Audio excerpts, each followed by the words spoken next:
Ya, Saya perlu minum dulu kalau itu lihat itu. ya, ini fotonya keluarga Mas Bagus dan istri dan keempat putra putri gitu ya. Alhamdulillah. Foto pas lebaran. Oh ya, ini pas lebaran nih Mas Pas Bagus. lebaran, ya. Iya. Ini kan Ya, ya. masih kecil-kecil gitu. Ya. Apakah ketika menjalankan tugas pengawasan ini Mas Bagus banyak diomelin apa enggak sama istri? Gitu.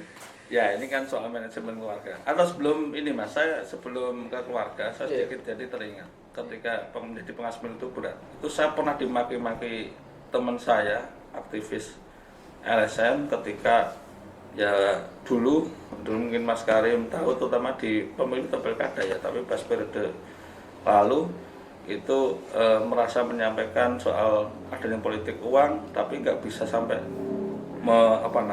sampai netes lah, sampai di, karena itu di tetangganya gitu kan. Itu dulu aktivis ya, masih sampai sekarang masih aktivis pemilu, dan saya punya grup bareng dia kan. Itu istilahnya di unek-unek apa ya, dimaki-maki ya.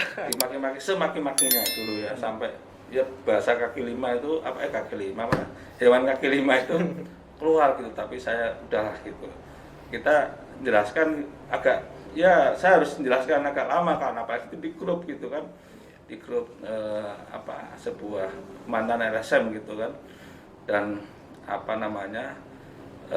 intinya proses politik uang itu tidak bisa, memang kita berhasil sampai 100% proses, gitu ya selesai. karena ada faktor-faktor lain. Waktu itu kan misalnya nggak mau jadi saksi gitu kan, nggak mau jadi saksi, dari tetangganya itu nggak mau jadi saksi untuk menjadi pelapor gitu, ataupun saksi dari yang mengenai adanya politik uang, nggak mau terlibat gitu kan. Dia maunya menginformasikan tapi nggak mau Menjadi saksi. Sementara yang menjadi saksi kunci mereka itu, sehingga itu kesulitan. Dan kadang-kadang ini kan masyarakat, bahkan saya bilang aktivis saja, waktu itu aktivis sendiri juga katanya melihat tapi nggak mau jadi saksi juga. Ini kan repot. Nah ini kita perlu menjelaskan juga ya kepada teman-teman yang tidak hanya ke masyarakat, bahkan ke teman-teman kita yang aktivis saja belum tentu mudah gitu, bahwasannya proses pelanggaran pemilu itu ada SOP yang cukup ketat, apalagi kalau pidana gitu. Dan itu juga tidak tergantung pada kita sendiri, ada penegak hukum, ada polisi dan jaksa yang itu harus satu kesatuan. Termasuk kemarin di pilkada di Bantul itu saya juga, meskipun di Bantul itu saya dapat WA banyak juga gitu ya, termasuk gambar-gambar keranda mayat itu juga disampaikan ke kami, tapi ke saya khususnya ya sudah saya coba jelaskan gitu ya. Setelah itu diterima atau enggak soal lain gitu. Ya. Nah kalau soal keluarga ya ini memang perlu lihat, ini karakternya saya sama dengan Mas Harsun, kita sama ya, punya anak banyak gitu kan. Nah ya memang perlu diselesaikan juga masalah internal. Ini kan soal kayak negara sendiri kan, apakah dengan banyak ditinggal ini kita kemudian istri bisa mengerjakan bisa membackup atau mengerjakan aktivitas di rumah itu sendiri, atau perlu asisten atau perlu bantuan yang lain. Nah ya waktu itu saya juga harus sampai beberapa kali mempekerjakan orang gitu ya, asisten rumah tangga, bahkan beberapa kali ganti gitu kalau ada nggak cocok itu pasang. Kalau nggak cocok itu istri saya yang dia tentukan, karena yang kesediaan di sana gitu.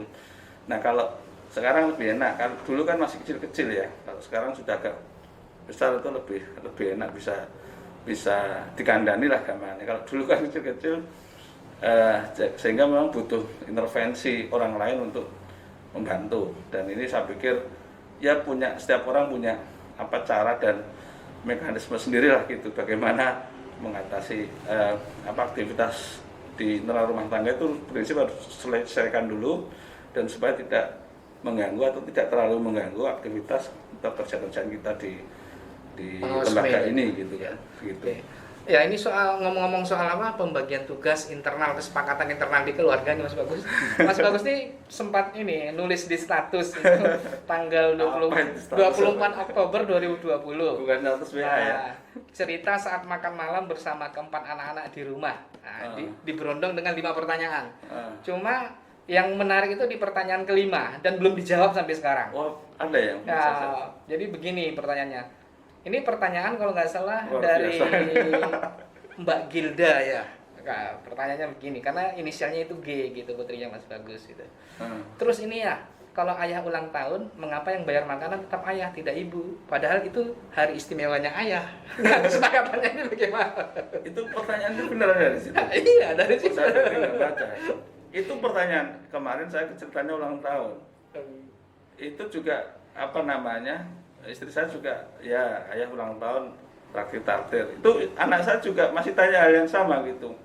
Loh ini kok kalau ulang tahun anaknya yang traktir ayahnya, yang ibu yang traktir ayahnya. Dan ini ayah kok yang traktir ayahnya juga. Gitu.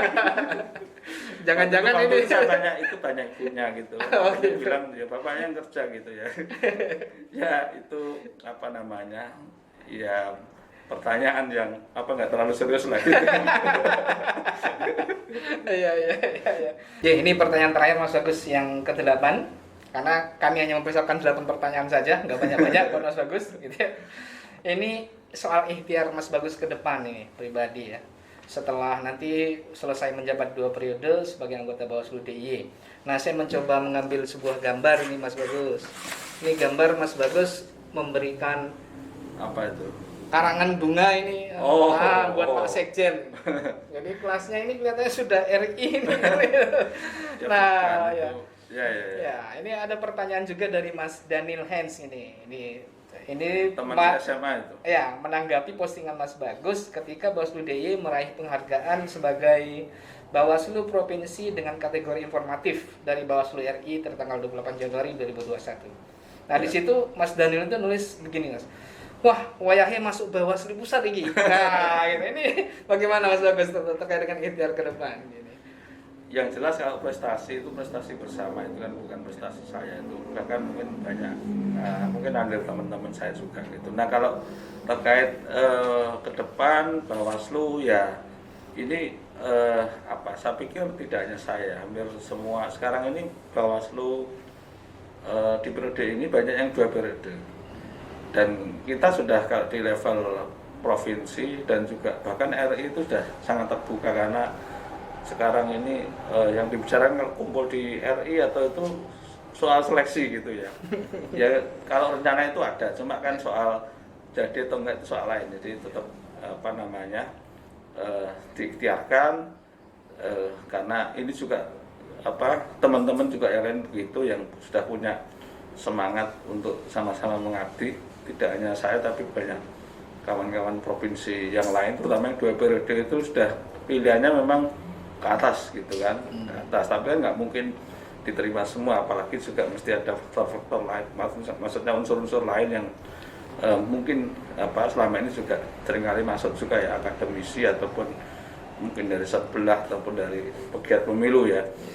Nah jadi ya mengalir saja Mas Arjuna, ya kalau diikhtiarkan ya, kalau itu soal nasib jadi atau enggak soal lain, jadi harus dipersiapkan dua-duanya lah gitu. Yang penting bismillah, maju, soal terima atau tidak, naik atau tidak itu persoalan lain. Ladang pengabdian untuk negara dan bangsa masih terbuka luas. Masih ada lah gitu. Oke, tak terasa sahabat Bawaslu sekalian di seluruh daerah di tanah air, obrolan santai kita bersama Pak Bagus Sarwono ini sudah hampir 30 menit, ini 44 menit lebih ini tercatat. Harusnya berapa menit ini? Ini tak terbatas sebenarnya.